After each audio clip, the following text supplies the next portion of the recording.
À chacun des cafés catés, nous étudions un chapitre, avec souvent un focus sur un passage ou un thème. Cette fois-ci, il y en aura deux, mais le principal est celui de, comme son titre l'indique, Jésus avalé par une baleine, le signe de Jonas. Et donc, nous verrons cet épisode historique marquant où Jésus a été avalé par une baleine. J'y reviendrai, ça sera dans la deuxième partie de ce café caté. Alors, en ce temps-là, je vous commence à lire le début du chapitre. En ce temps-là, Jésus traversait des moissons un jour de sabbat. Ses disciples ayant faim se mirent à arracher des épis et à manger. Les pharisiens, voyant cela, lui dirent « Vos disciples font une chose qu'il n'est pas permis de faire un jour de sabbat. » Alors, de quoi s'agit-il? Et on va s'arrêter tout simplement sur ce premier épisode assez marquant. On imagine en Galilée, partie du nord de la Judée, mais qui est quand même très ensoleillée, les apôtres, avec notre Seigneur, à 13, traversaient les champs pour se rendre de village en village et arriver au moment des moissons, en été. Et un samedi, donc le jour du sabbat, où on est censé ne pas travailler, arracher avec la main des épis, les froisser dans sa main pour en retirer la graine et mâcher la graine qui fait comme une espèce de chewing-gum au blé et qui nourrit un petit peu. Les pharisiens voient les apôtres faire ça. On comprend déjà un petit peu quelle est l'attitude générale des pharisiens. Ils regardent ce qui ne va pas. Il y a deux façons de vivre dans notre vie d'homme, et qui plus est de chrétien. On vit entouré de personnes. Soit on les épie pour voir la liste innombrable des fautes, des péchés, des imperfections, des saletés, des laideurs qui sont attachées à eux, et c'est très facile. Soit on les reçoit tels qu'ils sont, avec un regard non pas neutre, mais bienveillant. Et là, chez les pharisiens, on voit tout de suite que le regard n'est pas bienveillant et qu'ils cherchent ce qui ne va pas pour pouvoir ensuite accuser, même pas les apôtres, mais le chef des apôtres, Jésus. Et alors, qu'est-ce qui ne va pas dans ce geste? Est-ce que c'est parce qu'ils prennent des épis de blé qui ne leur appartiennent pas, ou est-ce parce qu'ils font un travail le jour du sabbat? Le jour du sabbat, pas de travail servile. Or, ils cueillent à la main des épis, ils les froissent pour les manger. Eh bien, que nous dit la Sainte Écriture? Elle nous dit, pour le livre du Lévitique,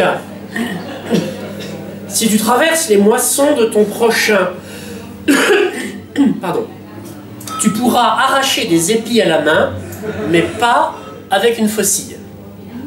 On a le droit de glaner. Le verset d'avant dit la même chose pour une vigne. Si tu traverses une vigne, tu peux ramasser des raisins et en manger même à satiété, mais pas en prendre dans un panier. Donc la vigne appartient au voisin, le fruit lui en est réservé, mais prendre des grains ou un peu de blé, ce qui n'atteint pas d'une façon substantielle la récolte, c'est possible, à raison, je vous le rappelle, du premier principe moral concernant la propriété privée qui est antérieur à la propriété privée et qu'il y a une destination universelle des biens de la terre. Les biens de la terre sont destinés à tout le monde. Dieu les a faits pour tous les hommes. C'est uniquement après que vient, par le travail qui est produit, une propriété qui se fait de ce bien et qui est distinguée de tous les autres hommes. Puisque j'ai taillé cette vigne, que j'ai mis du fumier à son pied, etc., je peux garder pour moi le fruit de la vigne. Pas moi qui ai créé la vigne, mais le travail que j'ai fait m'autorise à conserver cette vigne. Voilà, et bien ce principe de propriété privée qui est important est cependant secondaire par rapport au premier principe et sur lequel s'appuie cette loi du Lévitique. Je peux cueillir du raisin ou du blé si je passe dans la propriété de mon voisin. Donc ce n'est pas le problème et les pharisiens le savent bien ça. Que reproche-t-il aux apôtres? D'avoir travaillé, d'avoir cueilli des épis de blé, de les avoir froissés pour pouvoir les manger. Et on voit que ce type de travail n'est pas un travail servile, n'ont pas fait la moisson dans le champ de blé le jour du sabbat. Ce qui là, pour le coup, serait une faute. C'est une toute petite chose qu'ils ont fait comme type de travail. Mais ces pharisiens veulent une interprétation littérale et complète, maximaliste, de la loi du Seigneur, qu'ils observent, et surtout qu'ils veulent voir observer encore plus intégralement par les autres. Et ils placent des fardeaux sur le dos de leur prochain. Que répond notre Seigneur à cela? N'avez-vous pas lu ce que fit David lorsqu'il eut faim, ainsi que ceux qui étaient avec lui, comme il entra dans la maison de Dieu et mangea les pains de proposition, qui ne lui étaient pas permis de manger, non plus qu'à ceux qui étaient avec lui, mais aux prêtres seuls. Ah, et de quoi parle notre Seigneur là? Là, Jésus se trouve face à des pharisiens qui connaissent la loi par cœur, qui connaissent l'Ancien Testament par cœur, et donc ils utilisent leurs propres armes pour déjouer leur intention mauvaise. Bien, il fait allusion à un épisode de la vie de David qui était pourchassé par Salomon, qui avait essayé de l'épingler au mur avec sa lance comme un papillon. Et David s'était enfui, et suite à quoi il y avait eu de très longues poursuites, courses-poursuites on pourrait dire, entre le roi Salomon et David, qui avait été choisi comme nouveau roi pour Israël. Alors, dans le premier livre de Samuel, au chapitre 21, versets 1 à 7. Donc, Jonathan avait prévenu David que son père allait encore essayer de le tuer, donc David file. David arriva à Nob, chez le prêtre Ahimelech. Celui-ci vint en tremblant au devant de David et lui demanda, bah oui, attendez, un prêtre, un pauvre prêtre, qui ne peut pas porter d'armes face à un guerrier connu pour avoir tué Goliath, entre autres, et lui avoir tranché la tête. Évidemment, le prêtre n'arrive pas tranquille. Pourquoi es-tu seul et n'y a-t-il personne avec toi? C'est pas exactement ça. David, il est au service de Saül. Et donc Ahimelech se rend compte qu'il y a quelque chose qui ne va pas. Pourquoi Saül n'est pas avec lui? David est parti avec certains de ses compagnons cependant. David répondit au prêtre Ahimelech: le roi m'a donné un ordre et m'a dit que personne ne sache la mission dont je te charge et l'ordre que je te donne. Ça, c'est clair que personne ne pouvait le savoir parce que Saül ne lui a donné aucune mission. Quant à mes hommes, je leur ai donné rendez-vous à tel endroit. Maintenant, si tu as sous la main 5 pains, donne-les-moi, ou ce qui se trouvera. Le prêtre répondit: je n'ai pas de pain ordinaire sous la main, il n'y a que du pain consacré. Je vais revenir dans un instant sur cette mention. Pourvu que tes hommes se soient gardés de rapport avec les femmes. David répondit au prêtre: bien sûr, les femmes nous ont été interdites comme toujours quand je pars en campagne, et les choses des hommes sont en état de pureté. C'est un voyage profane, mais vraiment aujourd'hui, ils sont en état de pureté. Alors le prêtre lui donna ce qui avait été consacré, car il n'y avait pas d'autre pain que le pain d'oblation, celui qu'on retire de devant Yahvé pour le remplacer par du pain chaud, quand on le prend. Voilà l'épisode. Bon, le pauvre Ahimelech, ça va lui coûter cher, parce qu'un serviteur de Saül était là, a vu la chose, a prévenu Saül que Ahimelech lui avait donné du pain, et Ahimelech va mourir de la main de Saül. Mais Ahimelech donne du pain à David, alors que David ne peut pas, selon la loi juive, recevoir ce pain qui est réservé aux prêtres. Mais là, Ahimelech le lui donne. Et notre Seigneur s'appuie sur ce cas de jurisprudence pour dire: ah oui, attention, des choses saintes peuvent être données aux hommes, surtout à ceux qui sont envoyés. Là, il faut comprendre le background. David, c'est le roi choisi par Dieu, face à Saül qui est un pécheur, et qui a été déchu de sa royauté parce qu'il était pécheur. Et avec David, il y a des compagnons. Et David est la figure de qui? De qui David, le roi, dont un descendant trônera à jamais sur le trône de Juda, est-il la figure? De notre Seigneur Jésus-Christ. De qui les compagnons de David, le persécuté à cause du choix de Dieu, sont-ils la figure? Des apôtres. Et donc David et les apôtres vont manger ce pain consacré à Dieu, et c'est pas rien. Ce pain consacré à Dieu est une image du pain que Jésus va employer et qu'il va eucharistier, qu'il va transformer dans son propre corps. Et que Jésus va donner à manger aux apôtres plus tard. Voilà, il y a dans ces épisodes et dans ces citations que notre Seigneur fait de l'Écriture, plus que la seule et immédiate réponse qui est faite aux pharisiens pour batailler sur leur terrain, celui de la tradition juive. Où n'avez-vous pas lu dans la loi que le jour du sabbat, parce que le jour du sabbat, les prêtres, que font-ils? Mais ils travaillent dans le temple, ils transportent des objets, ils sacrifient des animaux, ils se nettoient, ils se purifient, ils changent de vêtements, etc., etc. Normalement, ils ne doivent pas faire ça. Mais pour Dieu, ils sont autorisés à le faire. Dieu n'est pas lié par les lois qu'il donne. Or, je vous le dis, il y a ici plus grand que le temple. C'est à cause du temple que les prêtres peuvent violer le sabbat. Et Jésus est plus que le temple. Parce que Jésus est l'habitant du temple. Jésus est celui pour qui le temple a été construit. Le temple est une image, vous savez, dans le temple, vous avez différents espaces. Un espace dans lequel les païens, le parvis des païens, dans lequel ils peuvent rentrer, puis un espace réservé aux juifs, dans lequel les femmes peuvent rentrer, puis un espace réservé aux hommes, puis ensuite vous arrivez dans l'espace réservé aux prêtres, et puis le Saint des Saints, dans lequel juste le grand prêtre rentre une fois par an. Et c'est une image de la proximité avec Dieu qui se fait par étapes, et qui se fait selon notre intimité divine, cette charité, cet amour de Dieu que nous avons, qui nous rapproche de lui, d'une présence invisible. Parce que dans le Saint des Saints, il n'y a rien. Et quand les Romains prennent le temple en 70, c'est qu'ils le font brûler, mais même avant, je crois que Pompée avait voulu rentrer dans le Saint des Saints. C'est en 69 avant. Et que voit-il? Rien. Il est extrêmement déçu. Il s'est dit quoi? Ils sont jaloux jusqu'à mourir pour préserver la pureté de leur temple en empêchant des non-juifs de rentrer dedans. Et qu'est-ce qu'il y a? Rien. Rien, mais parce que c'est la présence divine qui ne peut pas être matérialisée. Et cette présence divine, c'est Jésus. Et Jésus vient, et Jésus est donc plus grand que le temple, qui est juste l'écorce, l'habillement de la présence divine. Et donc, puisque Jésus est là, les apôtres ne sont pas tenus, qui travaillent avec Jésus, ne sont pas tenus par la loi du sabbat. Or, je vous le dis, il y a plus grand ici que le temple. Ensuite, chose très intéressante, et donc je vous ai titré la conférence d'aujourd'hui, Jésus avalé par une baleine, mais il y a un deuxième thème que je vais traiter un petit peu, et c'est cette phrase-là qui me le donne. Si vous aviez compris ce que veut dire « je veux la miséricorde et non le sacrifice », vous n'auriez pas condamné des innocents.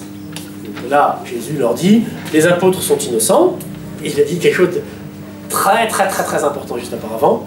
En effet, le Fils de l'homme est maître du sabbat. Qu'a dit Jésus? Je veux la miséricorde et non le sacrifice. Cette phrase est extrêmement fondatrice du christianisme. Saint Jean-Paul II a fixé au début du XXe siècle la fête de la miséricorde. Et ce n'est pas une invention de l'Église moderne du XXIe siècle. La miséricorde, on la connaît depuis notre Seigneur Jésus-Christ. Et on la connaissait même dans l'Ancien Testament, bien sûr. Et là, on a le point central, je dirais le point d'équilibre, le barycentre de notre vie chrétienne qui est donné par notre Seigneur Jésus-Christ. Et pour ce faire, comme il vient de le faire juste avant, il cite la Sainte Écriture. Alors, qui cite-t-il ou que cite-t-il? C'est la miséricorde que je veux et non le sacrifice. C'est le prophète Osée, dans le chapitre 6, au verset 6, qu'il le dit. Et notre Seigneur aime cette citation. Là, nous sommes dans le chapitre 12 de Saint Matthieu. Mais si vous avez, pour certains d'entre vous, un peu mémoire de ce que nous avions vu auparavant, dans le chapitre 9, notre Seigneur citait déjà ce même passage d'Osée. C'est la miséricorde que je veux et non le sacrifice. à très peu de distance. À qui le citait-il? Aux mêmes, encore aux pharisiens. Parce que c'était le message qu'ils avaient besoin d'entendre. Mais là, je vous pose une question. Moi, je pensais que notre Seigneur Jésus-Christ était venu sur terre, s'était incarné, avait pris une nature humaine, en vue de quoi? De la rédemption qu'il accomplit par le sacrifice de la croix. Et là, notre Seigneur dit, c'est la miséricorde que je veux et non le sacrifice.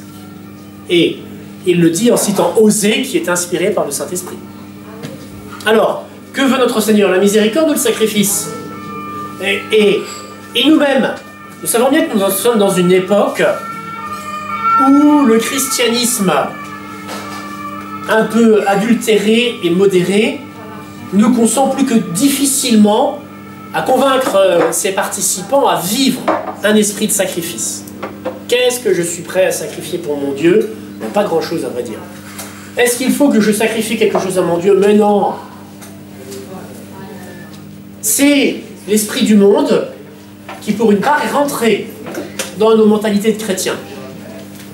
Mais là, notre Seigneur nous dit, c'est la miséricorde que je veux. Hein, être gentil avec les autres, tolérant, accueillant à la diversité, etc. Et pas le sacrifice. Ah. Alors, peut-on faire une dichotomie et une opposition entre cette vie de miséricorde que le Christ met en avant et le sacrifice qu'il va cependant vivre? Non. Non. Et les deux sont intimement liés. Et absolument liés. Le sacrifice auquel Jésus fait allusion ici, c'est d'abord et avant tout le sacrifice qui a lieu dans le temple. C'est le sacrifice qui a été demandé dans le Pentateuque, dans les différents livres de la loi que notre Seigneur a révélés et qui était prévu depuis l'Exode, depuis que les Juifs ont quitté l'Égypte. Ils doivent rendre un culte à Dieu par mode de sacrifice, offrir régulièrement des sacrifices sanglants, donc des sacrifices d'animaux qu'ils tuent, dont ils versent le sang, dont ils font brûler des parties, ou des sacrifices pacifiques. Et là, ils offrent de la fleur de farine de froment et du vin en libation.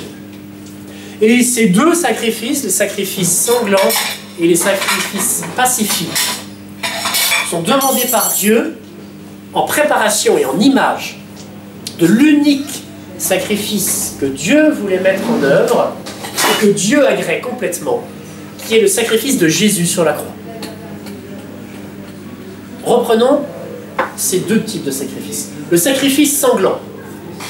On prend une brebis, belle brebis, pure, sans tache, et on l'égorge.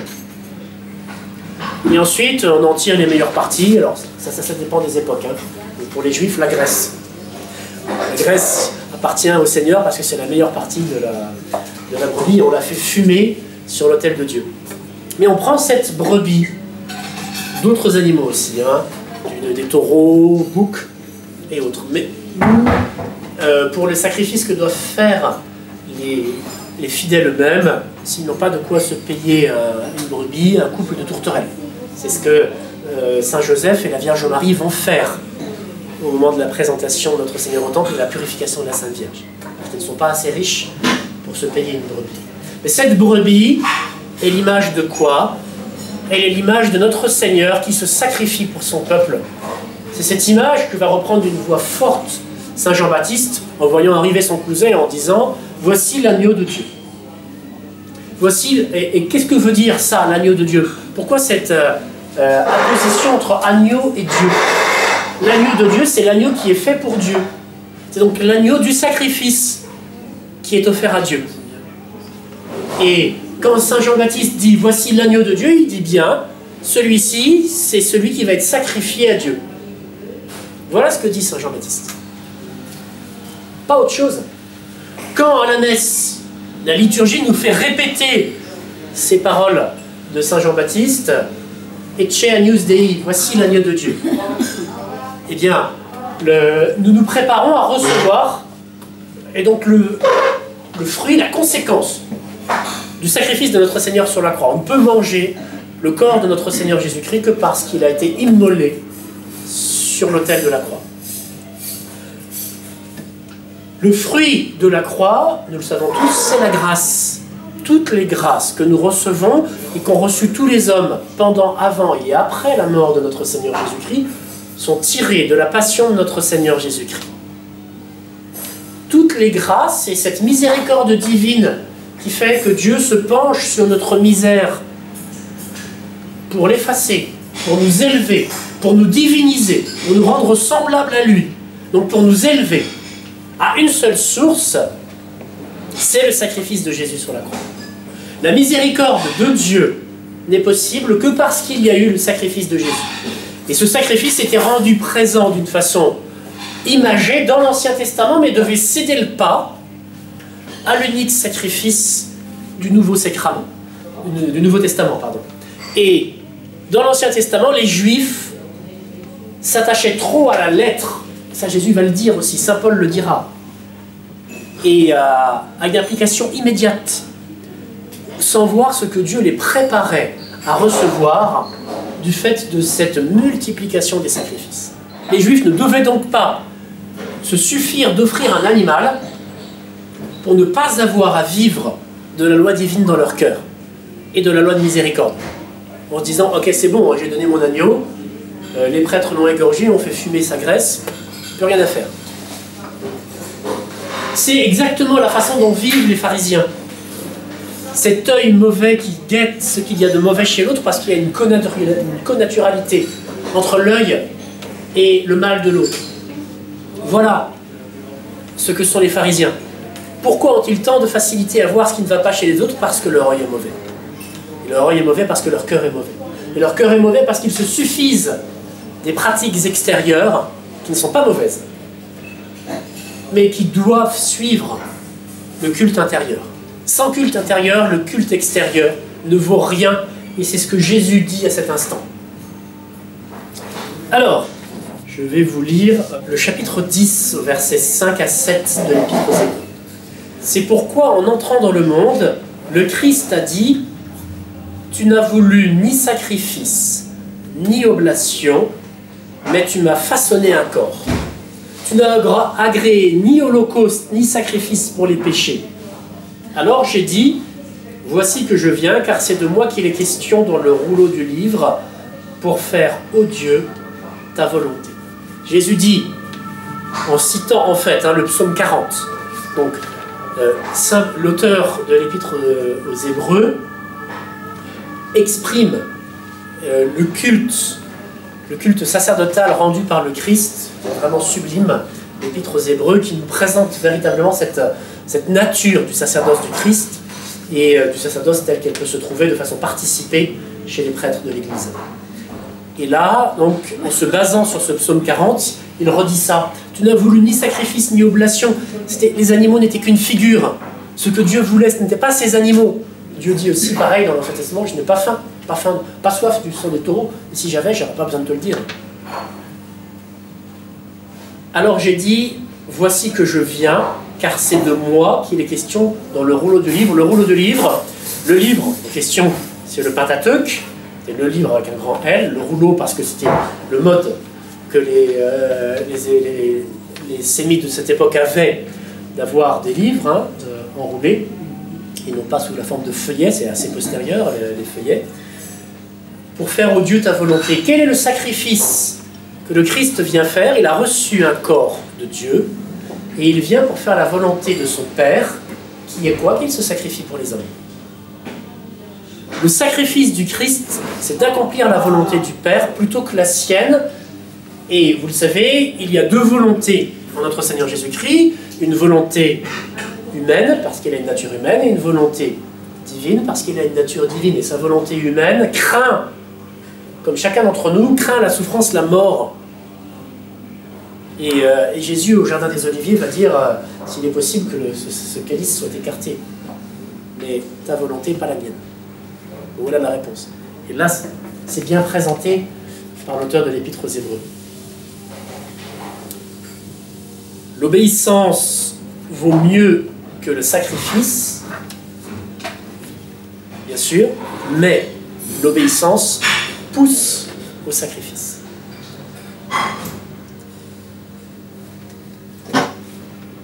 Suivre le Christ, c'est suivre son obéissance et l'imiter dans son sacrifice pour la miséricorde. Et donc le lien est absolu entre ce sacrifice et la miséricorde. Que dit l'imitation de notre Seigneur Jésus-Christ? Tout ce que tu m'offres ne m'est rien, hormis toi-même. Et nous-mêmes, qu'est-ce qu'il y a de plus grand en nous? Nos biens extérieurs? Non. Notre corps, c'est bien, mais il y a encore plus que ça. Notre volonté. C'est pour ça que dans l'ordre des vœux que peuvent prononcer les religieux, il y a cette hiérarchie. Le vœu de pauvreté est le vœu le plus bas, puisque l'on voue à Dieu les biens extérieurs. Le vœu de chasteté vient au milieu, on voue les biens du corps. Et le vœu le plus grand, c'est le vœu d'obéissance, par lequel on voue la volonté propre. Et on accepte de faire la volonté de celui qui représente le Christ. Saint Augustin dit, c'est l'homme qui devient lui-même un sacrifice quand il meurt au monde pour naître à Dieu. Donc voilà ce doublon, miséricorde et sacrifice et son importance. Et ayant quitté ce lieu, notre Seigneur, il s'en vint à leur synagogue. Il se trouvait là un homme qui avait une main sèche. Et ils lui demandèrent, pas de chance, notre Seigneur quitte les pharisiens, et il retombe sur les mêmes, les pharisiens. Est-il permis de guérir le jour du sabbat pour pouvoir l'accuser? La Sainte Écriture le dit directement. Quelle est leur intention? Non pas d'avoir une réponse, mais mettre Jésus en état de faiblesse.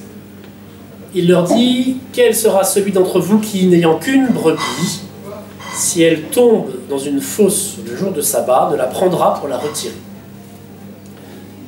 Or, combien un homme vaut plus qu'une brebis? Il est donc permis de faire le bien le jour du sabbat. Rien à redire à ça. Sauf qu'il est quand même intéressant de voir l'exemple que prend notre Seigneur. Ailleurs, il reprendra un petit peu cette question qui lui sera posée en parlant d'un âne. Là, il prend une brebis, mais le fait de la brebis est intéressant, venant juste après la question du sacrifice. Précisément, la brebis est l'objet ordinaire du sacrifice. Et là, les hommes sont prêts à sacrifier une brebis à Dieu parce qu'il leur commande, mais ensuite, si elle tombe dans un puits, ils ne veulent pas la sacrifier pour rien, donc ils iront la chercher même le jour du sabbat. Or, ça aurait été une forme de sacrifice à Dieu que d'accepter que sa brebis soit noyée. Alors, le problème, c'est que si la brebis est noyée dans le puits, elle n'est pas simplement noyée, mais elle empoisonne le puits. Ça fait beaucoup à la fois. Mais non. Donc là, tout le monde sait qu'on va retirer la brebis pour éviter que le puits ne soit empoisonné. Et donc, aucune réponse des personnes qui sont en face de lui. Alors il dit à l'homme, étends la main. Il l'étendit et elle redevint saine comme l'autre. Voilà, notre Seigneur répond, non pas verbalement, mais par un miracle. Oui, il est permis de faire du bien le jour du sabbat. Et donc, de guérir. Et c'est pas l'unique fois où Jésus fera cela. Et là, on revient sur la petite phrase qu'il a dit juste auparavant. Le Fils de l'homme est maître du sabbat. Le Fils de l'homme, c'est lui. Le sabbat, il est fait pour quoi? Rappelons-nous, le sabbat, c'est le 7e jour où Dieu se repose, entre guillemets. Dieu n'est pas fatigué, il n'a pas besoin de se reposer, mais où l'homme va se reposer à l'imitation divine, arrête son travail pour rentrer dans la contemplation. La vie active des 6 premiers jours cesse pour entrer dans une vie normalement uniquement contemplative. Et le jour du sabbat, on contemple quoi? On contemple Dieu et les œuvres de Dieu et on rend un culte à Dieu. Et qui est le maître du sabbat? Celui pour qui tout le sabbat est prévu, à savoir Dieu. Et Jésus donc change les lois du sabbat. Comment va-t-il les changer? Puisqu'il dit qu'il en est le maître, le sabbat va changer de jour. Et Jésus va le faire changer volontairement. Jésus meurt un vendredi et ressuscite un dimanche. Ça, on va le voir avec la question de la baleine et de Jonas. Jésus aurait très bien pu ressusciter un samedi. Et que le jour du Seigneur, le jour où le Seigneur fait toutes choses nouvelles, comme dit l'Apocalypse, soit un samedi, comme dans l'Ancien Testament. Ça aurait été plus simple quand même. Hein. Et ben non. Il y a un nouveau sabbat, le 8e jour. Le dimanche de la résurrection, le dimanche de Pâques est le 8e jour, où Dieu relance un cycle de 7 jours. Et le début, ce sur quoi tous les autres jours vont s'appuyer, c'est le nouveau sabbat, le dimanche, le jour de la résurrection, que Jésus change par son choix de ressusciter un dimanche. Jésus est le maître du sabbat. Alors, vous avez, bien sûr, les Juifs continuent d'observer le sabbat un samedi, mais vous avez parmi les innombrables sectes protestantes, quelques-unes, alors, sous un certain rapport, on peut dire qu'elles sont intéressantes. C'est toujours intéressant de voir les différences qui peuvent exister quand, dans le règne des insectes, où on voit les différentes races, avec leurs antennes, leurs trucs là, etc.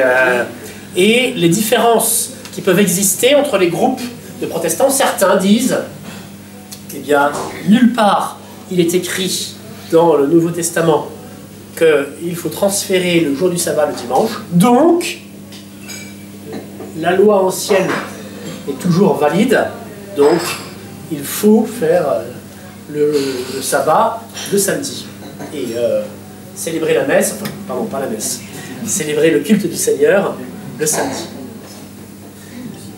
Mais Jésus est le maître du sabbat. Les pharisiens étant sortis, prirent une délibération contre lui sur les moyens de le perdre. Donc voilà, ça y est, là il en a fait trop. C'était la goutte d'eau qui a fait déborder le vase. Guérir un homme malade, en plus, attendez, sa main c'est quoi? C'est son outil de travail. Hein. Il n'y avait pas beaucoup d'ordinateurs à l'époque. Et pour travailler, c'était majoritairement des métiers manuels.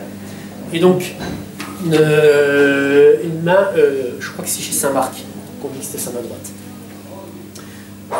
Une main sèche, bah, c'est un énorme handicap. Là, Jésus va permettre à cet homme de pouvoir subvenir à ses besoins et peut-être à ceux de sa famille. Et bah, là, c'est trop. Pour les cœurs endurcis des pharisiens, c'est trop. Et alors, ne vous me prenez pas, il ne s'agit que des pharisiens. Qui peut faire du mal à Jésus? Les pharisiens sont juste une des quatre groupes religieux ou des 4 sectes juives de l'époque, tels que peut les décrire Flavius Joseph, mais ce sont donc, on va dire, les intégristes de l'époque. Ils veulent observer la loi de la façon la plus absolue, etc., etc. Mais ils ne sont pas du tout au pouvoir. Ils sont considérés par une partie du peuple de façon bienveillante parce qu'ils sont impressionnés, le peuple est impressionné dans leur façon de suivre tous les articles de la loi et même de payer la dîme de la menthe et du fenouil. C'est-à-dire que la menthe, c'est pas une herbe que vous cultivez. Vous en mettez un peu dans votre jardin, puis ça pousse partout. Et donc comme il faut payer la dîme de la récolte, la menthe, vous la ramassez par terre. Et donc ils devaient, quand ils devaient prendre 3 feuilles de menthe pour la mettre dans leur thé ou dans leur bulgour, on apportait un 10e au temple, au prêtre. Donc c'est ridicule. C'est absolument ridicule, notre Seigneur va leur dire hein, que payer la dîme de la menthe, c'est ridicule. Mais donc ils sont observants, mais c'est tout, ils n'ont pas le pouvoir. Ceux qui ont le pouvoir, ce sont les Sadducéens. Chez qui se recrutent les grands prêtres. C'est eux qui dirigent, main dans la main avec les Romains, le peuple juif. Et donc il va y avoir une coalition qui va se faire, mais un peu plus tard. Là, déjà, Jésus vient de se mettre à dos les pharisiens. Bon, on va en revenir après, parce que Jésus va leur dire des choses pas très gentilles. Mais Jésus, je vous le rappelle, n'est pas gentil. Jésus est le saint des saints, Jésus est bon, mais Jésus n'est pas gentil. Hein. Et donc nous-mêmes, chrétiens qui devons être saints comme Dieu est saint, nous devons être saints, nous devons être bons, on ne nous demande pas d'être gentils. Continuons un petit peu. Donc là, les pharisiens veulent tuer Jésus. Mais Jésus, en ayant eu connaissance, s'éloignait de ces lieux. Pourquoi? Parce que son heure n'est pas encore venue. Son heure, c'est lui qui l'a choisie, et elle n'est pas encore là. Et des foules nombreuses le suivirent, et il les guérit tous. Donc, ça veut dire que les gens n'écoutent pas les pharisiens, pour le coup. Alors, ensuite, sont-ils attirés parce qu'ils voient déjà en Jésus ce fils de David, ou qui est le Messie, ou parce que Jésus les guérit? certainement parce que Jésus les guérit. Il y a un médecin gratuit, c'est toujours agréable. Ensuite, parce que leur foi, et la foi est présente, même chez ce bas peuple méprisé par les pharisiens, la foi existe, et le sens de la foi, sensus fidei, les amène à être attirés par qui? Par Jésus, inévitablement. Mais Jésus leur commanda avec force de ne pas le faire connaître, c'est-à-dire que Jésus est encore dans la phase où il veut rester discret et où il n'annonce pas sa messianité. Il commence par donner tous les éléments qui peuvent le faire reconnaître comme le Messie, des miracles, mais aussi l'annonce de l'Évangile, et aussi ce message de l'Évangile qu'il vient de donner, là en particulier, la miséricorde. Quand il aura tout bien dit, alors il annoncera sa messianité. Et il pourra la fonder sur les preuves évidentes qu'il en aura données. C'était afin que s'accomplit la parole du prophète Isaïe. Donc là, saint Matthieu cite Isaïe au chapitre 42, versets 1 à 4. « Voici mon serviteur, dit Dieu, que j'ai choisi, mon bien-aimé, en qui mon âme se complaît. » Alors, je ne sais pas si les paroles vous disent quelque chose, mais « Voici, en qui mon âme se complaît. » Serviteur, le mot grec, païs, se dit à la fois de serviteur et de fils. Donc dans la Septante, que notre Seigneur utilisait, et que les Juifs, même de Terre Sainte, employaient, qui est donc la Sainte Écriture en grec, païs, ça se traduit soit par serviteur, soit par fils. On pourrait donc dire la chose suivante: voici mon fils que j'ai choisi, mon bien-aimé, en qui mon âme se complaît. Ça, c'est la parole que Dieu a fait entendre deux fois. La première au moment du baptême de notre Seigneur Jésus-Christ, et la deuxième au moment de sa transfiguration. Je ferai reposer sur lui mon esprit. Alors là, ça devient de plus en plus clair. Ça, c'est le baptême de notre Seigneur. Et il annoncera la vraie foi aux nations, au pluriel, pas simplement aux Juifs. Il ne disputera point, il ne criera point, et nul n'entendra sa voix sur les places publiques. Ça fait rapport à la discrétion que Jésus demande d'avoir aux Juifs. Il ne brisera point le roseau froissé et n'éteindra point la mèche qui fume encore, jusqu'à ce qu'il ait fait triompher le jugement. Ça veut dire quoi? Ça, c'est une bonne nouvelle pour nous. Parce que le roseau à moitié brisé, c'est nous. C'est la plante qui commençait à pousser droit, et puis un choc, le choc du péché, puis on s'est cassé. Et notre Seigneur nous dit, je te prends comme tu es. Je te prends cassé avec tes casseroles. Ou la mèche qui fume encore. Vous savez, cet homme fervent qui était saisi par la flamme de la charité divine.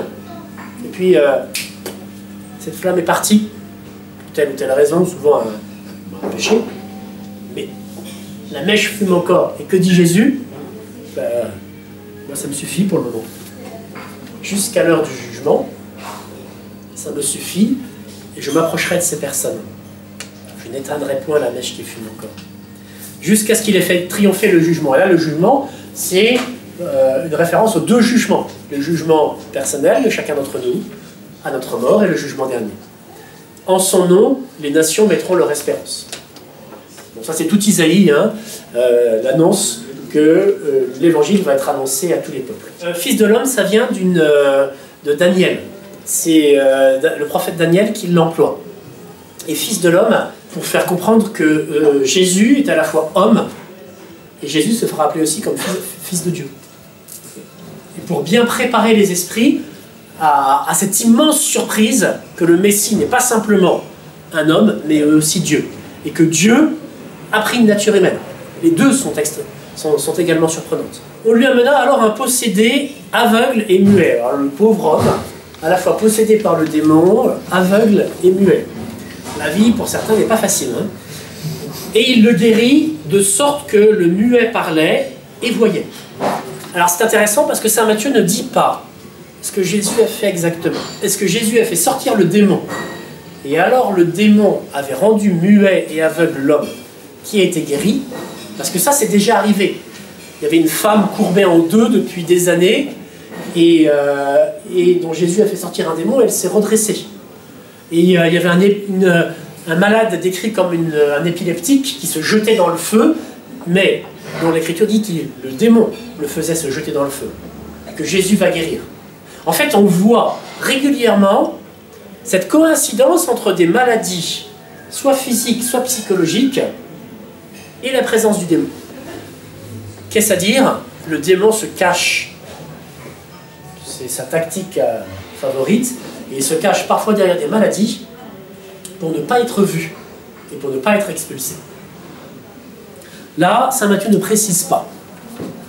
Bon, je vous rappelle ce que j'avais déjà pu dire une des années dernières. Saint Jean de Dieu, qui a fondé des hôpitaux et un ordre, lorsqu'il accueillait des fous dans les hôpitaux spécialisés pour les fous, faisait pratiquer sur tous les fous des exorcismes. Et un tiers d'entre eux étaient guéris immédiatement. Bon, on ne fait plus ça aujourd'hui. Et c'était sa méthode, il était inspiré par Dieu, hein, mais c'est intéressant de noter quand même cet épisode. Et toutes les foules saisies d'étonnement disaient « N'est-ce pas là le fils de David ?» Et là on y vient. Donc là les foules qui le suivent, d'abord parce qu'il guérit, finissent par se dire « C'est le fils de David », c'est-à-dire c'est le descendant de David, le Messie, que Dieu a promis de mettre sur le trône de David pour toujours. Mais les pharisiens, toujours eux, entendant cela dire, ils ne chassent les démons que par Béelzéboul, chef des démons. Qui est ce Béelzéboul? Béelzéboul, c'est Baal, le prince, en araméen. Et souvent, son nom, et même dans l'écriture sainte, a été corrompu volontairement en Béel. Alors, Baal ou Béel, c'est la même chose, hein. Zéboub. Et là, c'est un jeu de mots, parce que ça veut dire dans ces cas-là le Baal ou le prince des mouches. Et c'est une façon de se moquer ironiquement et méchamment de cette idole adorée par les Cananéens. Donc les peuples que les Juifs ont chassés de Terre Sainte, mais qui habitent encore autour, hein, en particulier dans les Décapoles, en Transjordanie. Et donc les Juifs savent que, comme le dit le psaume, tous les dieux des nations sont des démons. Tous les dieux des païens sont des démons. Soit ils n'existent pas, soit c'est le démon qui se déguise pour se faire adorer, pour prendre la place de Dieu. Ça, c'est aussi une des choses qu'il aime le plus, se faire adorer à la place de Dieu. Et notre époque nous le montre régulièrement, derrière toutes les lois iniques, affreuses, toutes les attaques qui peuvent parfois être faites contre la loi naturelle, contre l'Église, on entend le ricanement étouffé du démon qui prend la place de Dieu là où il était auparavant. Et donc, les pharisiens disent « Ah non, ça ne vient pas de Dieu, ça vient du démon. » Jésus, connaissant leurs pensées, leur dit « Tout royaume divisé contre lui-même va à la ruine, et toute ville ou maison divisée contre elle-même ne pourra subsister. » Imaginons un royaume qui ait des populations mixtes, qui ne pratiquent pas la même religion, qui ne soient pas de la même origine ethnique. Un royaume ou une république, par exemple. Et ce royaume pourrait-il subsister longuement sans risquer une guerre interne, civile? Tout le monde sait que non. Si Satan chasse Satan, il est divisé contre lui-même. Comment donc son royaume pourra-t-il subsister? Si moi je chasse les démons par Béelzéboul, par qui vos fils le chassent-ils? Donc on a encore notre Seigneur qui donne deux arguments. Un argument logique, puis un argument ad hominem. L'argument logique, c'est si je suis envoyé par le démon pour chasser le démon, ça ne va pas. Le démon ne va pas faire ça. Il ne va pas se taper contre lui-même. Et ensuite, si moi, je réussis à chasser le démon, mais vos disciples qui chassent aussi le démon, qui font des exorcismes, qui est derrière? C'est pourquoi ils seront eux-mêmes vos juges. Parce que, alors on voit, hein, les Juifs pratiquaient déjà des exorcismes et des prières pour lutter contre le démon. Et dans les Actes des Apôtres, on verra cet épisode arriver, et des Juifs utilisaient le nom de Jésus dont ils avaient vu la puissance pour faire un exorcisme qui va tourner à leurs dépens. Donc ils vont se faire bastonner par le possédé, parce que il disait, alors là c'est la formule, si je me souviens bien, est à peu près celle-ci, par Jésus de Paul, je t'ordonne de quitter le corps de cet homme. Et le démon de répondre, Paul, je sais qui c'est, Jésus, je le connais, mais toi, t'es qui? Et donc de le frapper, parce que ces juifs qui employaient une formule parce qu'ils avaient vu qu'elle était gagnante, ne croyaient pas, n'avaient pas la foi. Donc ne pouvaient pas utiliser cette formule. Et là, si les juifs réussissaient à faire fuir le démon, c'est parce qu'ils avaient la foi et qu'ils étaient appuyés par Dieu. Et donc Jésus leur dit, c'est eux, ces exorcistes juifs qui réussissent à faire fuir le démon, qui seront vos juges. Eux, ils agissent selon Dieu, donc moi aussi. Ou bien, comment quelqu'un peut-il entrer dans la maison de l'homme fort et enlever ses meubles sans avoir auparavant lié l'homme fort? Alors seulement il pillera sa maison, qui n'est pas avec moi est contre moi, et qui n'amasse pas avec moi dissipe ou disperse. Cette phrase est très forte. Qui n'est pas avec moi est contre moi. On n'a pas le choix. On est le disciple de Jésus ou le disciple du monde. Qui ne prie pas Dieu, prie le démon. C'est une formule forte, mais qui est intéressante. Qui ne prie pas Dieu, prie le démon. Qui n'est pas avec moi, et donc avec le monde dont le prince est Satan. C'est pourquoi et qui n'amasse pas avec moi disperse. Alors que Jésus vient-il apporter? Il ne vient pas apporter des biens matériels. Les biens que notre Seigneur apporte sont des biens spirituels, c'est la grâce. Et dès que nous recevons la grâce, nous mettons en place, et pour ça Jésus va employer cette fameuse parabole avec les talents, un système bancaire très open. Toutes les grâces que nous conservons en nous vont donner du fruit. Et si nous agissons mus par la grâce, nous allons recevoir d'autres grâces qui vont augmenter notre capital. Et ça d'une façon très sûre et quasiment à l'infini, ou même à l'infini complètement. Donc ces grâces divines s'accumulent. Chaque communion que nous faisons est une préparation à la prochaine communion. Quand je communie, je rentre dans une intimité plus grande, plus forte avec notre Seigneur Jésus-Christ. Mais une vraie intimité. C'est une intimité physique avant d'être une intimité spirituelle. Physique parce que Jésus est en moi. Je porte Jésus d'une certaine façon comme Marie a porté le Christ pendant sa grossesse. Pour moi, ça dure moins longtemps, mais ça se reproduit.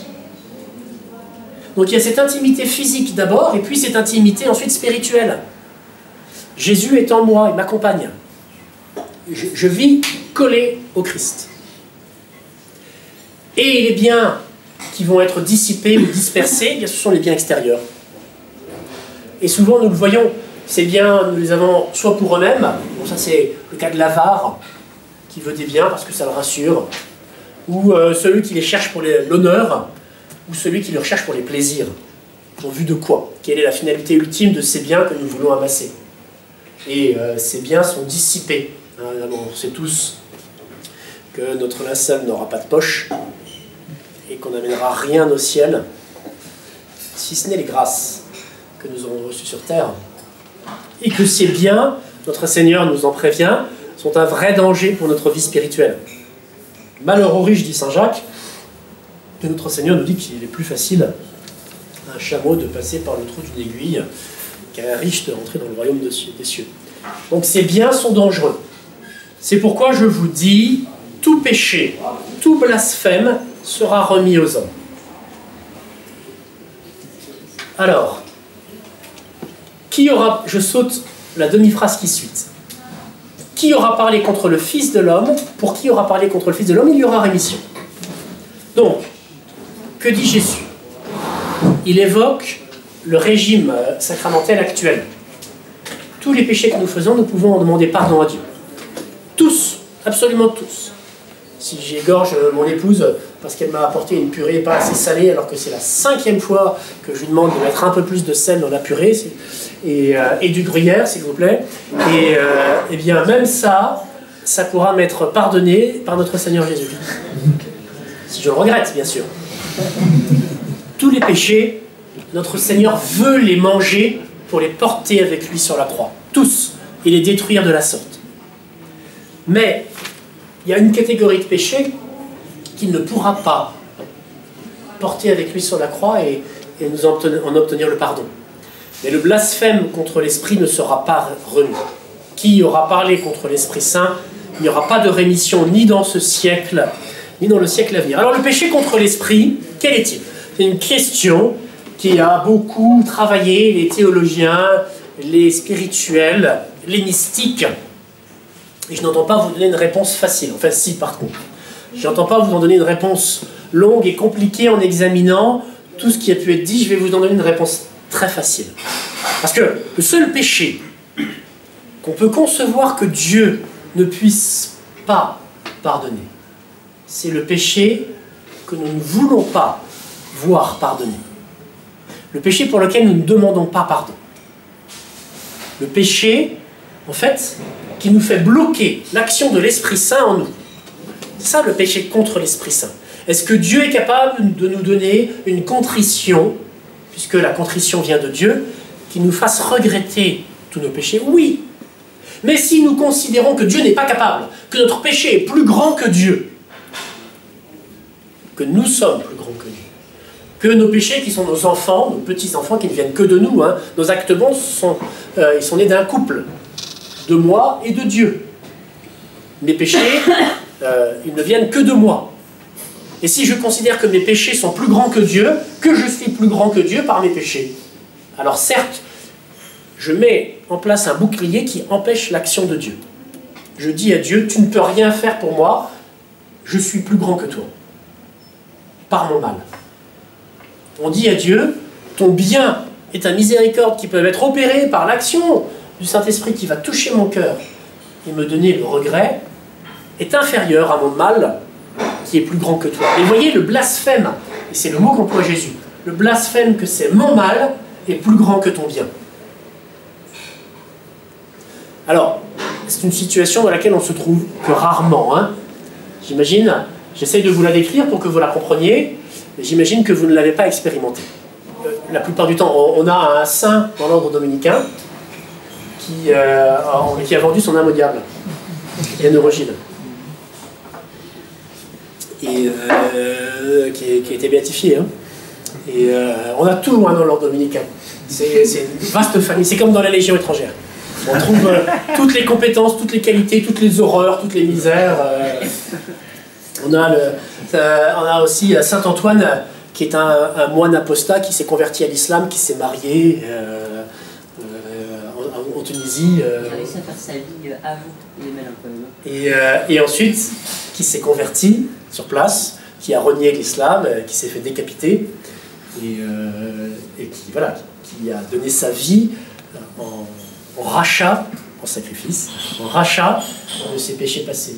Mais voilà, il a d'abord été apostat et il s'est marié. Et donc on a de tout. Donc oui, se vendre son âme au diable, on peut revenir dessus. Et pourquoi on vend son âme au diable? Pour des bienfaits. Pour séduire telle femme. Elle ne pourra jamais être amoureuse de moi, mais avec le diable, oui, ça va marcher. Ou pour pouvoir signer ce contrat avec telle grande entreprise. Si jamais je vends mon âme au diable, je vais pouvoir signer avec Google, j'y vais. Etc. Donc c'est petit en fait. C'est pas tant le diable, on ne recherche pas le diable comme un mal, on recherche le diable comme une source d'un bien. Voilà. Ce péché-là, en fait, c'est le péché de désespoir. Dieu ne peut rien pour moi. C'est un péché de désespoir qui souvent est lié à un orgueil démesuré. Dieu ne peut rien pour moi parce que je suis trop grand dans mon mal et que mon mal est plus grand que le bien de Dieu. Quand je fais un acte bon, un acte méritoire, qui est un acte surnaturel, je le fais parce que Dieu m'a donné une grâce pour le faire. Et cet acte est tout à fait de moi, mais aussi tout à fait de Dieu. Donc on est deux à en être la cause. Ensuite, le démon veut parfois, souvent, il est là pour me tenter, essayer de me pousser à faire du mal. Donc dans une certaine mesure, oui, il est derrière certains de nos péchés, mais pas tous. Hein.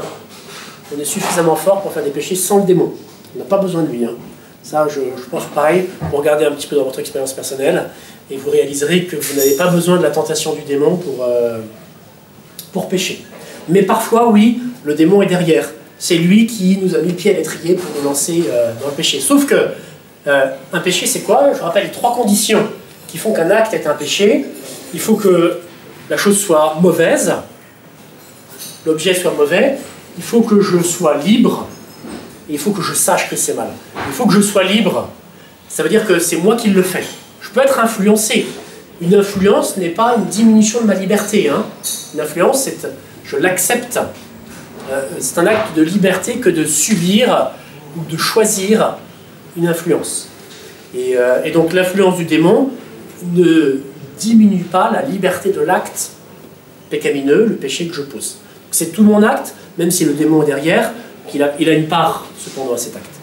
Voilà donc pour le péché contre l'esprit, qui est un péché de désespoir, et qui je l'espère, ne vous touchera jamais. Ou admettez que l'arbre est bon et que son fruit est bon. Ou admettez que l'arbre est mauvais et que son fruit est mauvais, car c'est au fruit qu'on connaît l'arbre. Là, Jésus toujours argumente, hein, il est gentil, il est bon quand même, hein, il parle aux pharisiens, il pourrait se taire. Il va se taire face à Pilate, face à Hérode. Avec les pharisiens, il parle encore. Et il leur dit, on reconnaît un arbre à ses fruits. Donc c'est au fruit qu'on connaît l'arbre. Donc si Jésus fait des fruits bons, c'est qu'il est bon. Et les pharisiens devraient s'en rendre compte. Par contre, eux, qui sont-ils? C'est Jésus qui le dit, race de vipères. Comment pourriez-vous dire de bonnes paroles en étant mauvais? C'est terrible, on avait déjà vu ça l'an dernier. Notre Seigneur ne se prive pas de dire la vérité. Il leur fait, on va dire, la charité et la vérité en leur disant qu'ils sont une race de vipères. Une race mauvaise, pour qu'ils puissent revenir sur eux-mêmes. La bouche parle de l'abondance du cœur. L'homme bon tire de son trésor de bonté des choses bonnes, et l'homme mauvais, de son trésor des malices, tire des choses mauvaises. C'est ça. Alors, ça nous renseigne sur nous-mêmes, bien sûr sur les pharisiens. Quand je dis quelque chose de mauvais, c'est que dans le fond de mon cœur, il y a un germe de malice, de mal. Essayons de voir quelle est notre politique ordinaire et habituelle de conversation avec notre prochain. Est-ce que je suis dans la bienveillance, en soulignant les qualités, les biens qui existent chez mon interlocuteur, ou est-ce que j'ai l'œil du pharisien? Regardons un petit peu notre façon de procéder. Alors bien sûr, il y a des moments où on est plus fatigué, et on le sait, dans les moments de fatigue, on a une facilité à tomber dans des péchés parce que les défenses ordinaires que l'on a contre le mal s'abaissent à cause de notre fatigue. Mais regardons dans l'ordre habituel, si dans nos conversations, nous cherchons d'abord à voir et à dire le bien chez notre prochain, ou l'inverse. Et là, il y a quelque chose de fondamental ensuite à cultiver dans notre cœur. Soit à cultiver cette facilité à dire et à voir le bien, bienveillance. Soit à combattre contre le mal qui est en nous et qui nous rend connaturel au mal des autres et nous le fait voir tout de suite. Et je vous le dis, il vaut mieux un petit fond de naïveté pour croire qu'il y a du bien chez les autres que l'inverse. Je vous le dis, au jour du jugement, les hommes rendront compte de toutes paroles vaines qu'ils auront dites.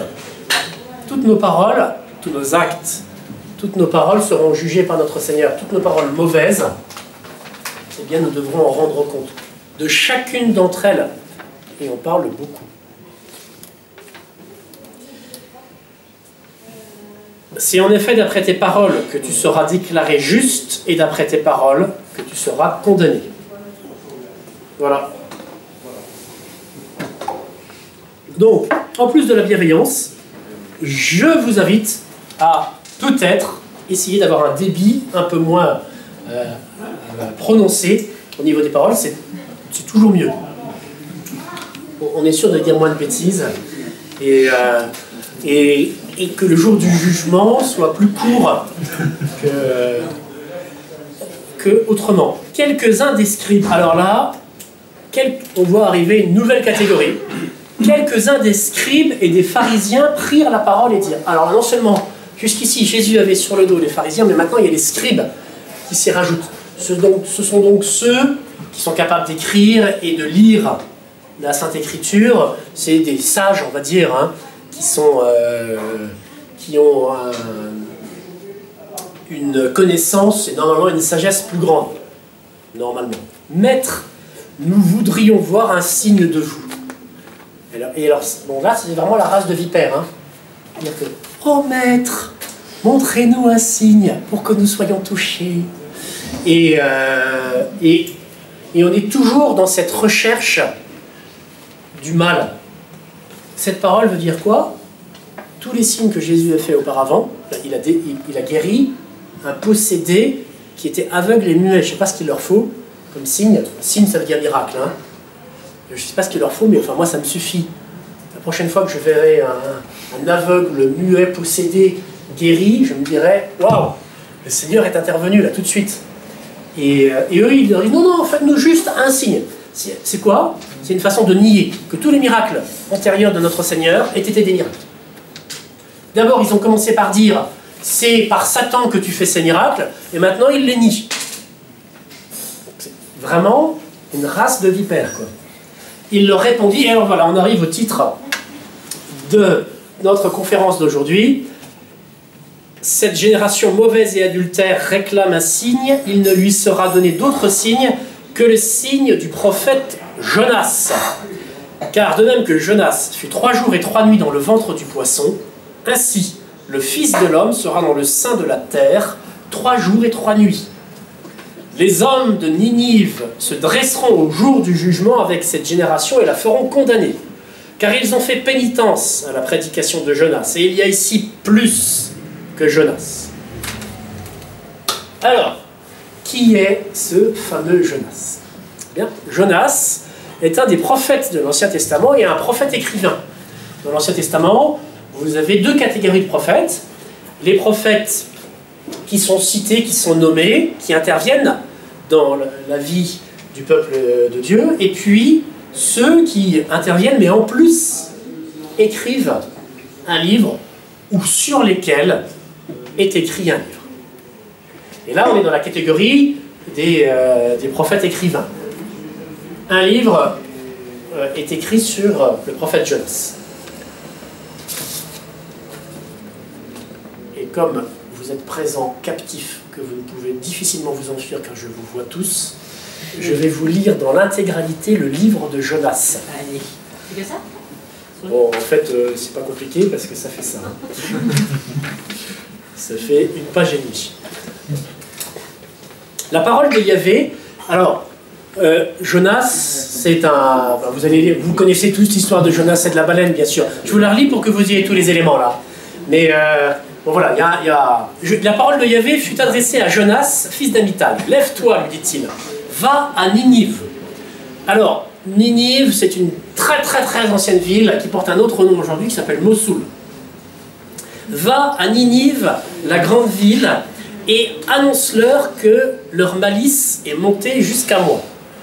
Donc Ninive, c'est, je dirais, le paroxysme de la grande ville orientale, immense, on va le dire, et puis avec tous ses vices orientaux, etc.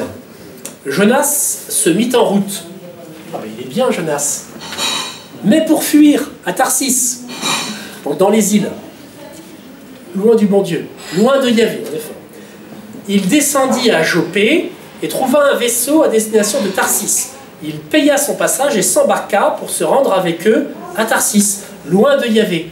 Bon, Jonas se dit, Yahvé, c'est le Dieu d'Israël. Israël habite dans le royaume de Juda. Je vais dans une île. Dieu ne pourra pas me trouver. Et Dieu est le Dieu d'Israël, pas de Tarsis. Mais Yahvé lança sur la mer un vent violent. Il y eut une grande tempête sur la mer au point que le vaisseau menaçait de se briser. Les matelots prirent peur. Ils crièrent chacun vers son Dieu. Donc on a des matelots qui ne sont pas des juifs, qui sont des païens. Et puis c'est un mélange.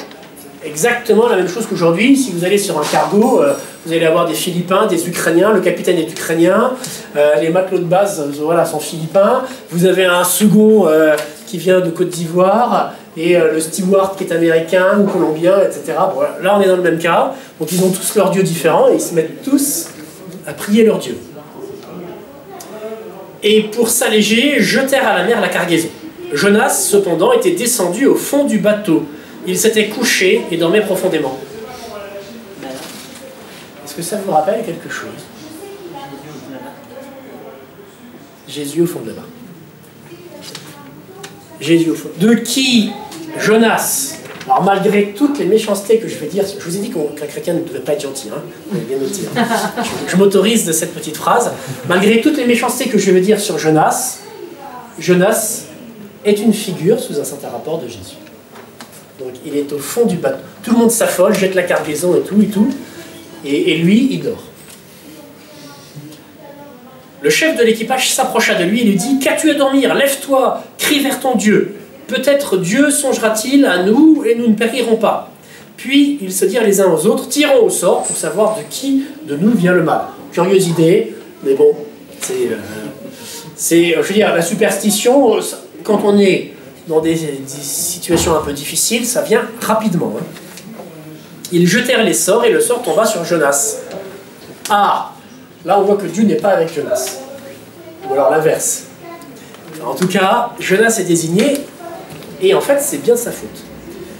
Ils lui dirent alors, « Dis-nous quelle est ton affaire, d'où tu viens, quel est ton pays, à quel peuple tu appartiens. » Voilà, interrogatoire de police, normal. On a le coupable, interrogatoire de police.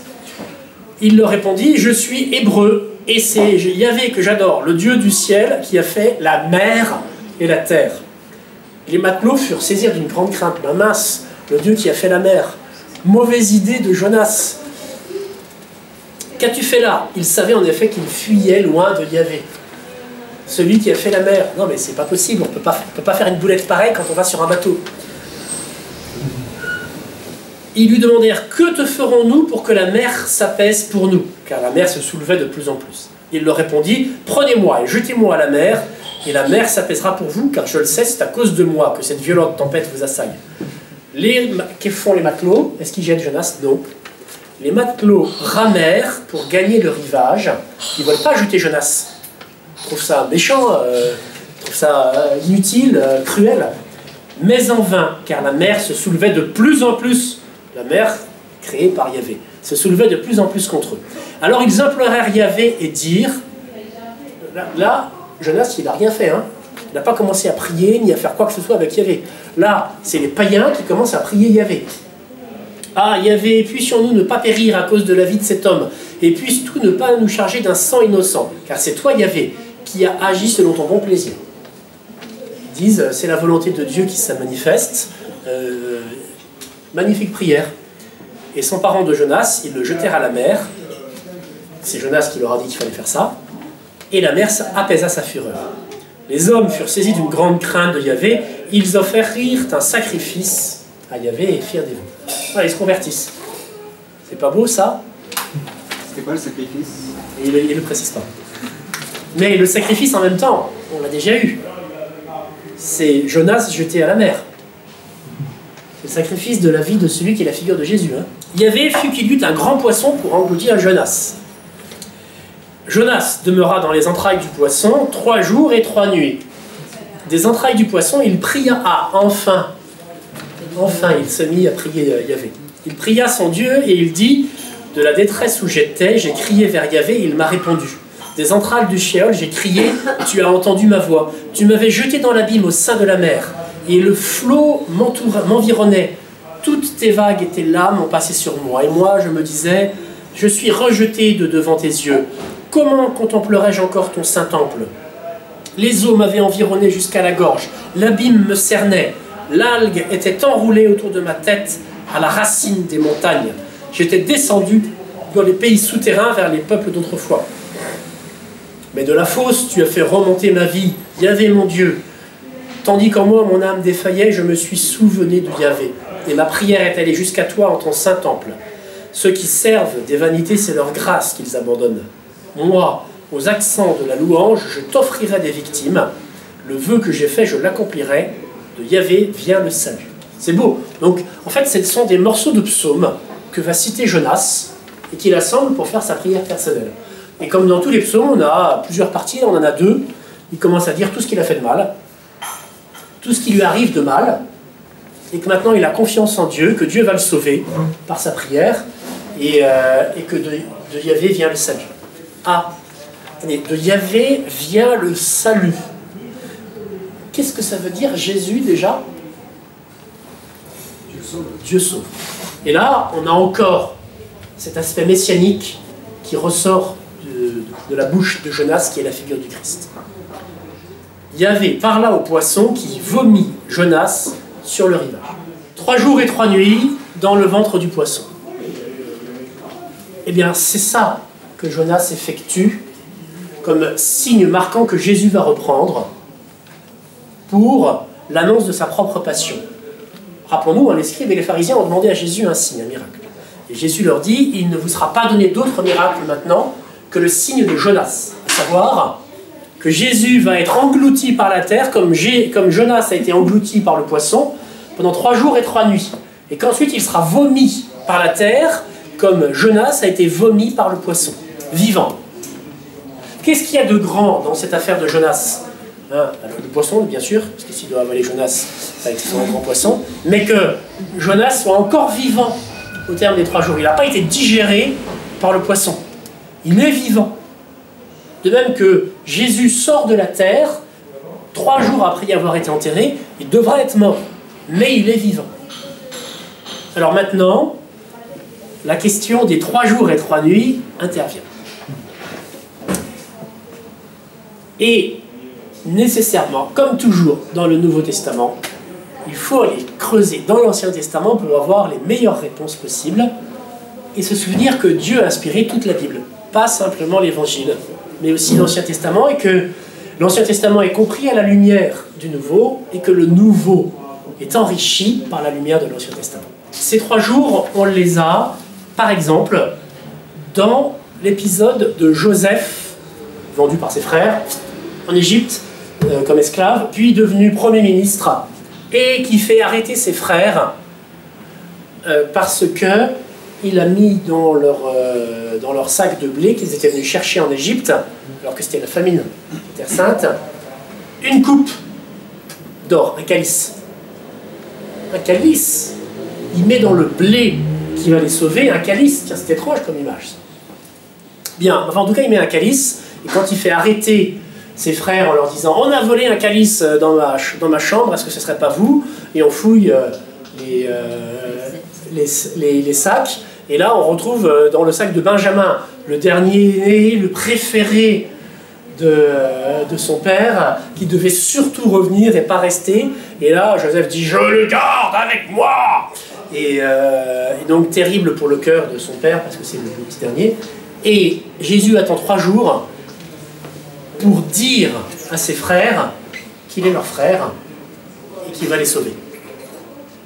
On a donc cette image, Joseph est une image du Christ, vendu par ses frères, et qui va sauver ses frères, malgré la mort que ses frères ont voulu lui donner. Et il va les sauver comment? En leur donnant à manger du pain, et en les faisant manger à sa table. Et le calice, c'est pas anodin, donc ce calice mis dans leur sac de blé. Joseph est une image de Christ, ces 3 jours qu'il attend en les laissant dans la peur, dans l'angoisse, parce qu'il croit à la mort de Benjamin, le dernier. Voilà, c'est le temps que notre Seigneur va passer dans les entrailles de la terre. C'est aussi le temps qui sépare le début de l'action d'Abraham, prenant son fils Isaac, pour l'amener au sacrifice. Et pour sacrifier à sa place un autre. Voilà, il y a plusieurs références qui nous font préparer ces 3 jours dans l'Ancien Testament. Et ces 3 jours, on les compte à la juive. Jésus meurt un vendredi, il est mort le samedi, il ressuscite le dimanche. On a donc 3 jours. Pas 3 nuits, et nous le concédons bien, mais 3 jours. Jésus ressuscite le 3e jour. Et là, ce qui est important, comme dans toute image, il y a une partie de l'image qui est très ressemblante et une partie de l'image qui ne l'est pas. Et ce qu'il faut retenir, c'est la partie qui est ressemblante en laissant de côté celle qui ne l'est pas. Et l'image donc de Jonas, ressemblante, bien sûr la baleine n'est pas ressemblante à ce qui va arriver à notre Seigneur dans le sépulcre. C'est pas une baleine le sépulcre. Mais c'est bien cet enfouissement. Et c'est bien ces 3 jours, pas ces 3 nuits. Les hommes de Ninive se dresseront au jour du jugement. Alors, que va-t-il se passer ensuite? La parole de Yahvé fut adressée pour la seconde fois à Jonas. « Lève-toi, va à Ninive, la grande ville, et annonce ce que je te dirai. » Jonas se leva et alla à Ninive selon la parole de Yahvé. Or, Ninive était une ville divinement grande. C'est bizarre cet adjectif, divinement. Là, précisément, on voit que c'est l'action de Dieu qui va être divine, qui va se faire à Ninive, pas la grandeur de Ninive. Il fallait 3 jours pour la traverser. 3. Jonas pénétra dans la ville, il fit 1 journée de marche. Il prêcha en ces termes, encore 40 jours, et Ninive sera détruite. Bon, 40, pareil, toujours ce chiffre qui est celui de notre Seigneur passé en pénitence au désert. C'est un temps, 40, qui fait rapport à la pénitence et à la préparation, à la réception de la parole divine. C'est le temps que Moïse passe en jeûnant et en priant avant de recevoir le décalogue sur le mont Sinaï. Encore 40 jours et Ninive sera détruite. Les gens de Ninive crurent en Dieu, et ils publièrent un jeûne et se revêtirent de sacs, depuis le plus grand jusqu'au plus petit. La nouvelle parvint au roi de Ninive. Il se leva de son trône, quitta son manteau, se couvrit d'un sac et s'assit sur la cendre. Puis l'on cria dans Ninive et l'on fit, par décret du roi et de ses grands, cette proclamation: hommes et bêtes, gros et petits bétail, ne goûteront rien, ne mangeront point, et ne boiront point d'eau. On se couvrira de sacs, on criera vers Dieu avec force, et chacun se détournera de sa mauvaise conduite et de l'iniquité que commettent ses mains. Qui sait si Dieu ne se ravisera pas et ne se repentira pas, s'il ne reviendra pas de l'ardeur de sa colère, en sorte que nous ne périssons point. Que font-ils? 40 jours, ils ont entendu, c'est le temps de la pénitence. On y va, on fait pénitence. On retire tous les objets de vanité, nos beaux habits de soie, qu'on fait venir de Chine depuis si loin. On se vêt d'un sac, on met de la cendre, au lieu de mettre du maquillage et du parfum sur la tête, et on jeûne. Et comme on ne fait pas les choses à moitié, on fait jeûner les bêtes aussi. Bon, les pauvres, ils sont modérément pour quelque chose, mais on fait jeûner les bêtes. Ça montre la bonne volonté complète des Ninivites. Quand vous recevez les cendres, le jour du mercredi des cendres, qu'est-ce que dit le prêtre dans l'oraison par laquelle il va bénir les cendres? Il parle, alors il dit au moment où il vous la met, tu es cendre et tu te retourneras à la cendre, tu es poussière, tu retourneras à la poussière, mais il parle de ces cendres que nous devons revêtir more ninivitarum, à la façon selon les mœurs des Ninivites. Et donc l'Écriture fait référence à cette pénitence des habitants de Ninive. Et donc c'est à cause d'eux que vous recevez de la cendre sur le front. Aussi parce que cette poussière, c'est ce dont Adam a été fait à la création, bien sûr. Mais ils se sont mis de la cendre sur la tête, à cause donc des Irakiens de Mossoul. Le mausolée dans lequel est enterré Jonas est à Mossoul. Il a été détruit par Daesh lorsqu'ils ont pris la ville, non pas parce qu'ils n'aimaient pas Jonas, c'est un prophète, mais parce qu'ils ne voulaient pas qu'on rende un culte à Jonas, qui n'est qu'un prophète. Et pour les musulmans, on ne peut pas rendre de culte au prophète, uniquement à Dieu. Alors, ainsi Dieu se repentit des prédictions de malheur qu'il avait faites, et il ne les réalisa pas. À chaque fois, et ça va revenir, Dieu va régulièrement donner à des âmes privilégiées des annonces, parfois catastrophiques. Et on le voit à la Salette, par exemple, Marseille sous les eaux, Paris en feu, etc. Et qui ne s'appliquent pas. Pourquoi? Parce qu'elles sont conditionnelles. Marseille sera enfouie sous les eaux si les habitants ne font pas pénitence. Paris sera détruit par le feu si les habitants ne font pas pénitence. Et parfois, il y a les annonces et elles s'appliquent. Notre Seigneur a dit à Sainte Faustine que la plus belle ville de Pologne brûlerait. Il l'a dit en 1936. Donc parfois ça s'applique, parfois ça ne s'applique pas parce que les prophéties sont conditionnelles. Et ça c'est une chose importante. Quand vous lisez des prophéties, soit de faits qui ont été reconnus par l'Église, soit surtout encore en plus de personnes qui n'ont pas reçu un platchet, un imprimatur de l'Église. Voilà, sachez que c'est conditionnel. Là, les Ninivites donc, ne sont pas punis. Et Jonas en eut un grand dépit. Il se fâcha. Il fit une prière à Yahvé. Alors attendez, il est dépité, il est en colère. Et parce qu'il est en colère, il fait une prière. On peut dire, c'est bien, il va demander pardon de s'être mis en colère. Ou, ah, Yahvé, n'est-ce point là ce que je disais lorsque j'étais encore dans mon pays? C'est pourquoi je m'étais d'abord enfui à Tarsis. Je savais en effet. Donc il fait toute une série de reproches à Dieu. Et que savait-il? Que tu es un Dieu de tendresse et de pitié, lent à la colère, riche en grâce, et te repentant du mal. Voilà le reproche que Jonas fait à Dieu. Un bad boy dans l'histoire, c'est Jonas. C'est lui qui les fait toutes les uns après les autres, tout ce qui est possible, comme faute, comme péché, comme etc. C'est lui qui va le faire. Les gentils, c'est qui? Les païens, à chaque fois. Les marins, qui ne veulent pas jeter Jonas à la mer, qui se convertissent. Les Ninivites, qui sont tous des païens, et qui, en entendant la voix de Dieu, et reconnaissant la voix de Dieu dans l'annonce de Jonas, se mettent un sac sur le dos, font jeûner leurs ânes, et leurs brebis, et leurs colombes, et, etc. Mais Jonas, lui, il est en colère parce que Dieu est lent à la colère et rapide à pardonner. Maintenant, il y avait « Prends donc ma vie ». Donc il nous fait une grave dépression, là, Jonas. « Prends donc ma vie, car mieux vaut pour moi mourir que vivre. » Ben oui, j'annonce un truc et ça ne se produit pas. C'est débandade complète. Yahvé répondit « As-tu raison de te fâcher ?» Pareil, vous voyez, l'ironie contenue de l'auteur sacré de ce livre, Yahvé dit juste cette seule parole. Jonas sortit de la ville et s'assit à l'orient de la ville. Il se fila une hutte et s'assit dessous à l'ombre pour voir ce qui arriverait à la ville. Il espère encore que Ninive va être détruite et qu'il va pouvoir voir le spectacle. Pourtant, Dieu dit non, mais il se dit peut-être quand même.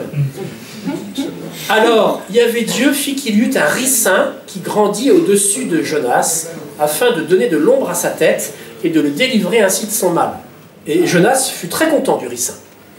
Dieu est bon avec lui pour une fois. Mais à la pointe de l'aube, le lendemain, Dieu fit qu'il y eut un ver qui piqua le ricin, celui-ci sécha. Puis quand le soleil se leva, Dieu fit qu'il y eut un vent d'est brûlant. Le soleil darda ses rayons sur la tête de Jonas, qui fut accablé. Il demanda la mort et dit « Mieux vaut pour moi mourir que vivre. » Dieu dit à Jonas, donc c'était une petite pédagogie que Dieu a mis en œuvre avec cet arbrisseau là qui pousse en nuit, qui meurt tout de suite et qui donne un peu de fraîcheur à Jonas. « As-tu raison de t'irriter pour ce ricin ?» Jonas répondit « Oui, j'ai bien raison d'être fâché à mort. » C'est le texte qui le dit. Yahvé répartit. « Toi, tu as de la peine pour ce ricin qui ne t'a coûté aucun travail et que tu n'as pas fait grandir, qui a poussé en une nuit et en une nuit a péri. Et moi, je ne serai pas en peine pour Ninive, la grande ville, où il y a plus de 120 000 êtres humains qui ne distinguent pas leur droite de leur gauche. » Donc ça, ce sont les enfants. C'est-à-dire qu'à Ninive, il y a au moins 120 000 enfants, donc beaucoup plus d'habitants que ça, ainsi qu'une foule d'animaux.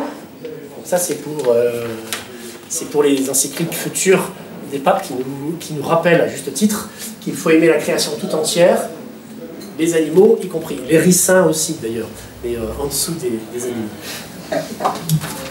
Voilà la fin du livre, hein. Ça se termine comme ça, très abrupte, un livre très souriant, voilà, qui fait sourire, mais qui nous dit quoi? Qui est voulu par Dieu. Alors est-ce que c'est un livre historique? C'est-à-dire, est-ce que ce livre rapporte un fait historique et que Jonas a bien prêché ça? Je ne suis pas un spécialiste pour vous dire oui, c'est le cas, mais cependant, à l'époque où ce livre a été écrit, la ville de Ninive était déjà détruite. Et les faits semblent marqués plus par un souci d'enseignement pédagogique sur ce que Dieu veut que par un récit historique strict. On a l'impression d'être un film avec, comment il s'appelle, Richard, son prénom ? Pierre Richard, qui accumule les gaffes et les trucs dans ce genre-là. Mais il y a vraiment dans ce livre, voilà, une intention divine d'un enseignement profond sur la bonté de Dieu, qui veut le salut de toutes les nations. Voilà, je confirme donc qu'il y a dans l'Ancien Testament beaucoup de signes de la baleine, beaucoup de signes de Jonas qui annoncent la passion de notre Seigneur Jésus-Christ. Ce que Jésus veut dire là, aux pharisiens. Quels autres textes de l'Ancien Testament vont nous permettre, ou permettre à Jésus de faire référence à ce qu'il est venu faire, ce grand signe, à savoir sa mort et sa résurrection, qu'il donne aux pharisiens pour croire en lui.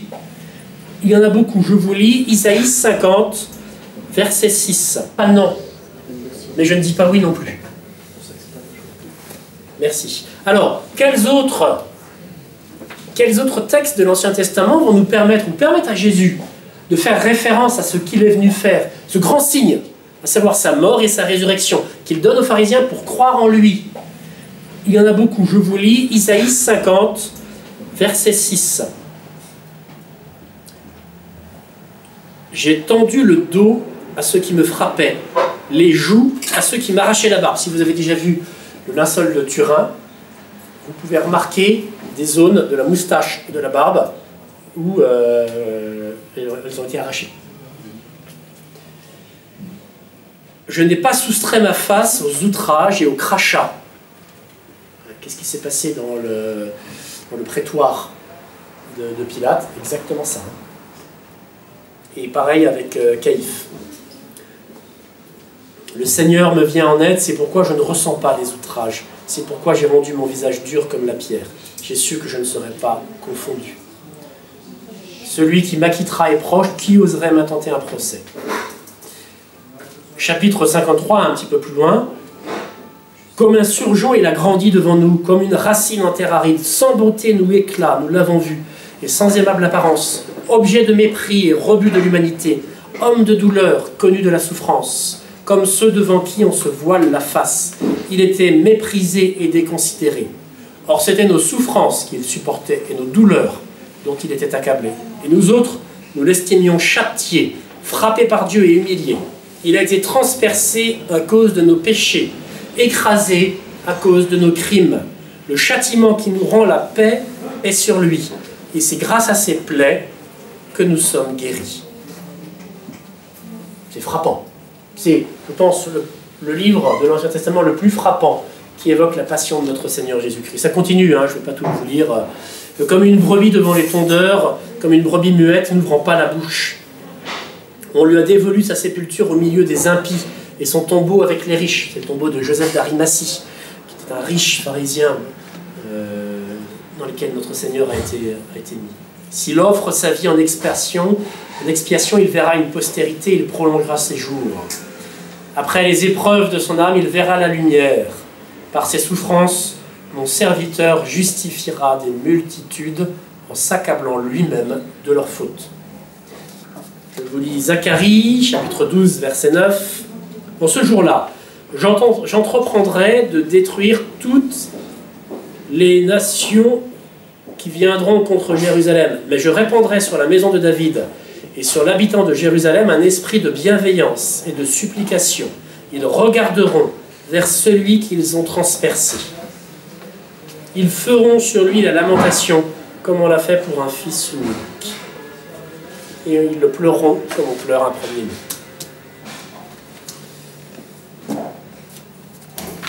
Voilà. Alors,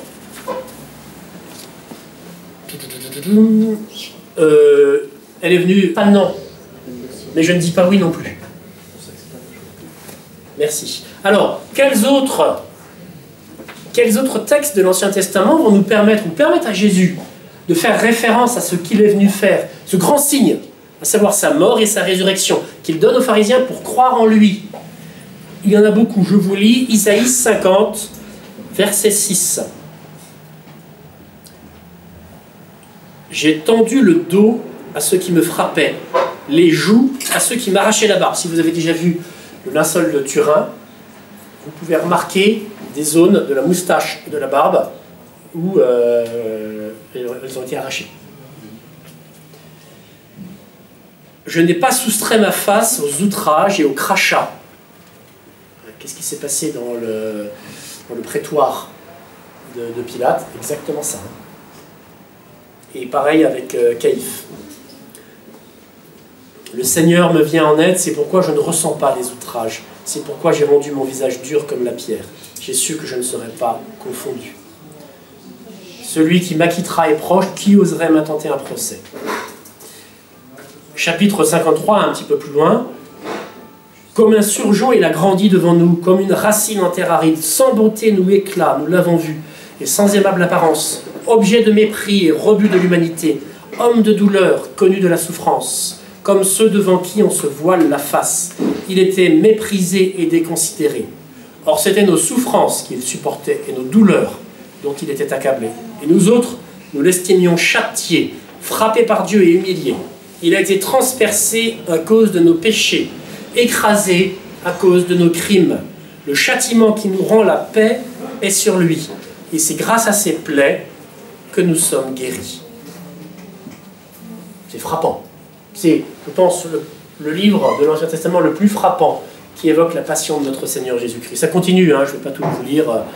Comme une brebis devant les tondeurs, comme une brebis muette n'ouvrant pas la bouche. On lui a dévolu sa sépulture au milieu des impies et son tombeau avec les riches. C'est le tombeau de Joseph d'Arimathie, qui était un riche pharisien dans lequel notre Seigneur a été mis. S'il offre sa vie en expiation, il verra une postérité, il prolongera ses jours. Après les épreuves de son âme, il verra la lumière. Par ses souffrances, mon serviteur justifiera des multitudes en s'accablant lui-même de leurs fautes. Je vous lis Zacharie, chapitre 12, verset 9. En ce jour-là, j'entreprendrai de détruire toutes les nations qui viendront contre Jérusalem, mais je répandrai sur la maison de David et sur l'habitant de Jérusalem un esprit de bienveillance et de supplication. Ils regarderont vers celui qu'ils ont transpercé. Ils feront sur lui la lamentation, comme on l'a fait pour un fils unique. Et ils le pleureront comme on pleure un premier-né.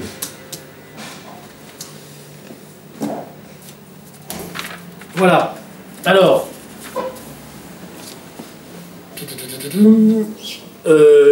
elle est venue, voilà, la reine du Midi se lèvera, non. Mais je ne dis pas oui non plus. Merci. Alors, quels autres textes de l'Ancien Testament vont nous permettre, ou permettent à Jésus de faire référence à ce qu'il est venu faire, ce grand signe, à savoir sa mort et sa résurrection, qu'il donne aux pharisiens pour croire en lui? Il y en a beaucoup. Je vous lis Isaïe 50, verset 6.